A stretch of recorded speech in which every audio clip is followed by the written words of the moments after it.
কতে কলা, কতে কলম, কতে কলম, কতে কলা, কতে কলা, কতে কলা। এই সুপো, তোমরা কায় কায় এলাঙ্গো প্রাইভেটের বেতন দেন নাই রে? হ্যাঁ, সেই কথা আজকে মুখ কর। আরমান, তুমি কি মাসে টাকা দিছো? স্যার আমি না এখনই টাকাটা দিলাম। এ লিমন, দুইখান মাস থেকে তুই কিন্তু কোনো টাকা পয়সা দিবে না চিস নিয়ে। তোর টাকা পয়সার কি খবর ক? ভালো করে কথাবার্তা খুব কিন্তু আইস। স্যার বাড়ি থেকে টাকাই দেয় না স্যার। মাস্টারের টাকা মারি খাও। নেহা, জি বলো স্যার। তো দেখি, 2 আর 2 কত হয়?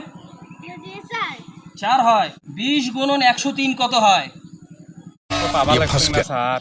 হাতাকা, পড়াশোনা পারিস না, হাতাকা, হাতাকা, হাত ছাড়াস। ওরে বাবা রে বাবা, ওরে বাবা, ওরে বাবা, ওরে বাবা। আরমান, তুমি বলো জাতীয় মাছের নাম কি? ইলিশ স্যার। হ্যাঁ লিমন, এবার তুই প্রশ্নের উত্তর দে। অ্যামাজনের জাতীয় পশুর নাম কি? অ্যামাজনের জাতীয় পশু এ অ্যামাজনের জাতীয় পশু কি তুই এইখানে কবার না পাস? হ্যাঁ, তুই তাকে করলে না পাস? তুই এলে পড়াশোনা করিস? কালকে দিবে লাগছুন স্যার, মোর টাকা কালকে দিবে লাগছুন স্যার। হ্যাঁ, কালকে দিব? জি স্যার, কালকে দিব স্যার। আচ্ছা ঠিক আছে, তাহলে আজকে তোকে মাফ করে দিন।